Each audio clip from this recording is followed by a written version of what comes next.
Hello viewers, मैं हूं सरताज sir और आप देख रहे हैं सरताज सर की क्लास। तो भैया आज है हमारी इंग्लिश स्पीकिंग की क्लास का 18वां दिन और आज मैं आपको इंग्लिश में स्टोरियां बनाना सिखाऊंगा। मैं आपको एक स्टोरी दूंगा छोटी सी और उसको बनाकर दिखाऊंगा जिससे आपको आइडिया हो जाएगा कि ये जो कहानियां होती हैं हिंदी में या फिर कोई पैराग्राफ होता है इसे इंग्लिश में ट्रांसलेट कैसे करते हैं। और भैया ये कोई टेढ़ी खीर नहीं है, रॉकेट साइंस नहीं है कि बहुत मुश्किल में ट्रांसलेशन होती है। ये बस छोटे छोटे सेंटेंसेस मिला के एक साथ लिख देते हैं तो बड़ी सी स्टोरी नजर आती है। अब अगर आप सीखना चाहते हैं स्टोरी मेकिंग तो इस वीडियो को एंड तक जरूर देखिएगा। आगे बढ़ने से पहले चैनल को सब्सक्राइब कर दीजिए, सब्सक्रिप्शन बटन और में एक बेल आइकन को उसको दबा दीजिए ताकि रोजाना वीडियोस की नोटिफिकेशंस आपको बिल्कुल टाइम पर मिल जाए।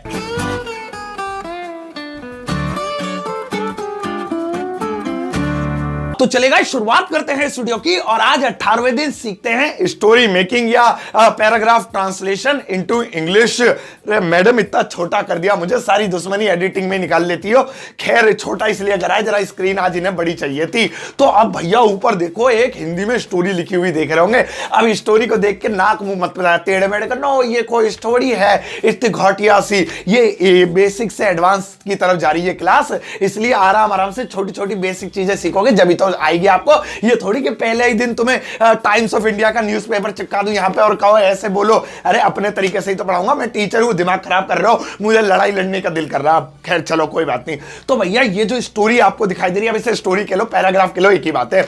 ये जो आपको दिखाई दे, मैं स्टोरी बोलूंगा, स्टोरी जो आपको दिखाई दे रही है इस स्टोरी को इंग्लिश में ट्रांसलेट करेंगे। अब आराम आराम से तरीके से समझने की कोशिश करना और देखना कैसे ट्रांसलेशन होती है। सबसे पहली बात तो यह है अब आपके टेंस और 2 3 4 5 जो भी मॉडल से कंप्लीट हो गए और अब आप इस लायक हो गए हो कि आप छोटी छोटी कहानियों को, पैराग्राफ्स को इंग्लिश में ट्रांसलेट कर सकते हो। और वही चीज मैं आपके अंदर आज जगाने वाला हूं। अब अपनी स्क्रीन पर मैं बार बार मुड़ नहीं सकता, इसलिए मैंने फर्रा ले रखा है। बेकार इतनी बड़ी स्क्रीन तो ऐसे देखना पड़ेगा, गर्दन भी दर्द करने लगेगी। तो आप इधर देखना, मैं इधर देखूंगा।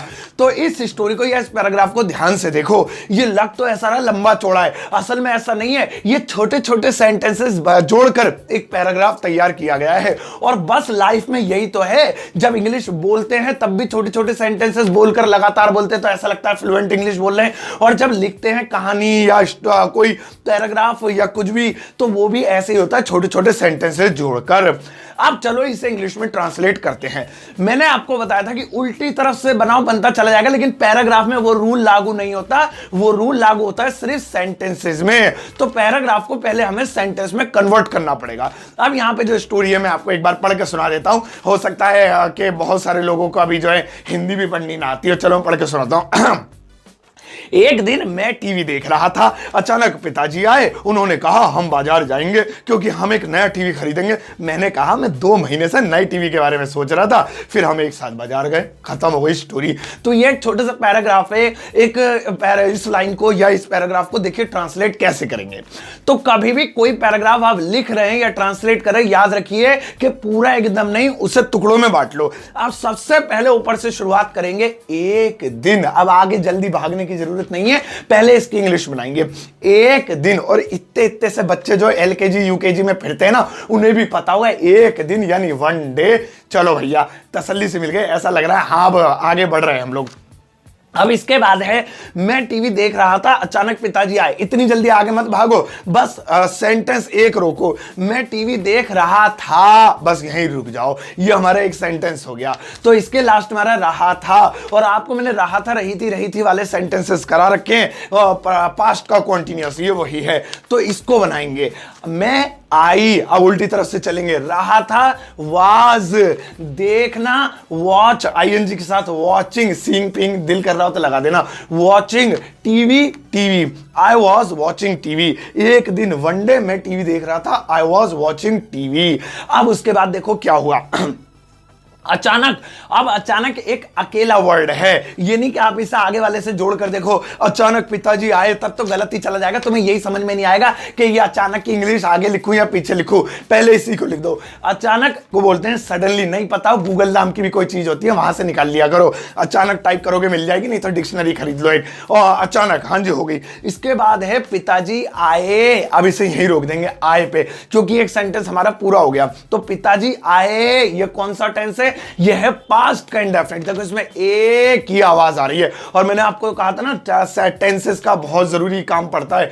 तो पिताजी आए, फादर केम, कम की सेकंड फॉर्म लगी है, फादर केम। अब हम स्टोरी धीरे धीरे ट्रांसलेट कर रहे हैं। आगे है उन्होंने कहा। अब देखिए उन्होंने के लिए दे इस्तेमाल होता है, लेकिन दे करते जब जब एक से ज्यादा होते हैं। यहां तो बात पिताजी की चल रही है, तो टेंशन क्यों ले रहे हो? पिताजी यानी आदमी, और आदमी के लिए इस्तेमाल होता है ही, तो इसलिए यहां पर उन्होंने कहा के लिए ही इस्तेमाल होगा। लेकिन पहले टेंस पहचान लो। उन्होंने कहा, आ की आवाज आ रही है, यानी ये है पास्ट का इंडेफिनिट टेंस जिसमें वर्ब की सेकंड फॉर्म आती है। अभी इससे पहले भी आए वाला भी पास्ट इंडेफिनिट था, ये फिर से आ गया। उन्होंने ही कहा, कहने को से बोलते हैं, लेकिन उसकी सेकंड फॉर्म लगाएंगे सैड, ही सैड। अगर आपके दिमाग में सैड नहीं आ रहा है, स्पीक की सेकंड फॉर्म में लिख सकते हो, ही स्पोक। अब आगे है हम बाजार जाएंगे क्योंकि हम नया टीवी खरीदेंगे। इतना लंबा नहीं, पहले छोटा सेंटेंस लो। हम बाजार जाएंगे, कोई आ ना जाए, गे मतलब वही विल शैल वाला आपको फ्यूचर इंडेफिनिट मैंने कराया है। तो हम वी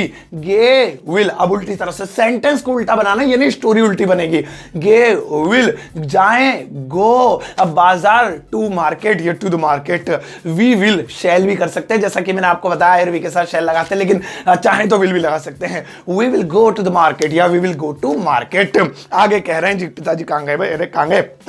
क्योंकि अब यहां पे क्योंकि एक अकेला वर्ड है तो इसकी इंग्लिश लिख देंगे बिकॉज। ये हो गया यहीं कहीं। हम नया टीवी खरीदेंगे, ये अगला सेंटेंस आ गया। तो सेंटेंस बड़ा जरूर है, लेकिन आराम से तसल्ली से रिलैक्स होकर बनाओ। हम नया टीवी खरीदेंगे, फिर से गे आ रहा है, मतलब लास्ट में गे लिखा हुआ है, तो ये वही विल शैल वाला हो गया। हम वी, अब उल्टा चलेंगे, गे विल, वी विल खरीदें, बाई या परचेज भी कर सकते हैं, वी विल बाई। अब नया TV, a new TV, we will buy a new TV या we will purchase a new TV। मैंने कहा, अब देखिए फिर से आ की आवाज आ रही है, ये फिर से एक छोटा सा सेंटेंस है। तो मैंने के लिए आई, कहने के लिए से होता है, लेकिन सेकंड फॉर्म लगेगी सैड। से की सेकंड और थर्ड सैड ही होती है, तो आई सैड। देख लिया आपने? अब यहां तक क्या देखा आपने कि कुछ नहीं है, बस सेंटेंसेस ही तो बना रहा हूं मैं। अब उसे लाइन से लिखने पे वो स्टोरी जैसी नजर आ रही है। तो मैंने कहा आई सैड, मैं 2 महीने से नई टीवी के बारे में सोच रहा था।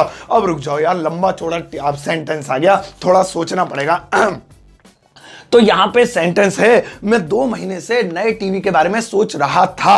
अब सबसे पहले इसे पहचानो, ये कौन सा है? लास्ट में है रहा था, 2 महीने भी लिखा हुआ है, से भी लिखा हुआ है। तो रहा था, रही थी, रहे थे, और प्लस टाइम और से वाला हो तो वो होता है पास्ट परफेक्ट कंटिन्यूअस, सिंस या फॉर वाला। ओहो, ये वो वाला है। तो पहले सेंटेंस पहचान लेना चाहिए। अब ये बेसिक है, अभी आगे आगे न्यूज़पेपर, हिंदी न्यूज़पेपर की ट्रांसलेशन जब मैं आपको सिखाऊंगा कि हिंदी वाला न्यूज़पेपर इंग्लिश में कैसे बनाते हैं। इंग्लिश वाला तो बाद में देखेंगे, अभी कम से कम 15 दिन बाद। अभी हिंदी वाली न्यूज़पेपर की जब मैं ट्रांसलेशन सिखाऊंगा, तब भी आपको मैं बताऊंगा जरूर कि उसमें ट्रांसलेट कैसे करते हैं। अभी बेसिक सीखो। तो मैं 2 महीने से नए टीवी के बारे में सोच रहा था। मैं आई, से रहा था, से रही थी, से रहे थे, हैड बीन वाला, ये वाज वाला नहीं है क्योंकि इसमें टाइम आ रहा है। I had been. अब उल्टे चलो, सोच, सोच, सोच तो कुछ भी होता है, सोच है तो सोचा ले, खैर सोच, थिंक, आईएनजी लगाएंगे क्योंकि इस टेंस में आईएनजी लगता है। Thinking, I had been thinking के बारे में, अबाउट नई TV, new TV. I had been thinking about new TV. अब है 2 महीने से। अब 2 महीने कच्चा समय है या पक्का समय तो पता नहीं, जनवरी है, फरवरी है, नाम तो लिखा नहीं है, बस 2 महीने लिखे हैं, तो कच्चा है। तो फॉर 2 मंथ्स तो हो गया I had been thinking about new TV for 2 months. ऐसा लगाना पड़ेगा, एक से ज्यादा है ना। अच्छा, हम एक साथ बाजार गए। अब फिर से एक ही आवाज आ रही है आखिरी सेंटेंस में भी, ये फिर से पास्ट का इंडेफिनिट है, यानी आ ये वाला सेकंड फॉर्म वाला। तो हम वी गए, यानी गो की सेकंड फॉर्म लगेगी, जाने की second form went, we went, एक साथ, टुगेदर, कहां गए? अरे बाजार गए, पहले बाजार लिखा जाएगा। We went to market together. आगे पीछे कर दो, कोई दिक्कत नहीं है, we went together to market भी कर सकते हैं, रिलैक्स हो जाओ। और शुरू में ही लिख दो together we went to market. इतनी टेंशन मत लिया करो, इंग्लिश सीखते हो ये मत सोचा करो पहले दिन में बराक ओबामा बन जाऊंगा, गलती नहीं करूंगा। अरे गलती करोगे जब ही तो सीखोगे। तो हमारी स्टोरी हो गई भैया तैयार। अब जरा इसे एक सांस में बोलकर देखो। One day I was watching TV. Suddenly father came. He said, "We will go to market because we will buy a new TV." I said, "I had been thinking about a new TV for 2 months." We went to market together. अब देखा, इसे एक साथ बोलने में ऐसा लग रहा है बाप रे, इसका हवाई जहाज बना कर रहा हूं पहले मैं। हाँ, तो कितने बढ़िया इंग्लिश हमें आ गई। तो कुछ भी नहीं है, अब आपको करनी है फ्री राइटिंग। फ्री राइटिंग का मतलब यही है, मोबाइल के बारे में सोचो, टीवी के बारे में सोचो, सरताज सर के बारे में सोचो, यूट्यूब के बारे में सोचो और चुपचाप टॉयलेट में पेपर और पेन लेके बैठ जाओ। कोई आवाज लगाए कह दो अरे 10 तो रहे, यहीं बैठा हूं मैं, और वहीं पर जो दिल में आए लिखते रहो लिखते रहो लिखते रहो, किसी को दिखाओ मत। और भैया रोज एक पेज लिखा करो। समझ में आ गई? और स्टोरी से डरो मत, आने वाले टाइम पर भी भयंकर भयंकर स्टोरियां दूंगा। देखो एक, अरे मैडम अभी बड़ा नहीं कर रही हो तो कम से कम होमवर्क तो लगा दे इनके लिए।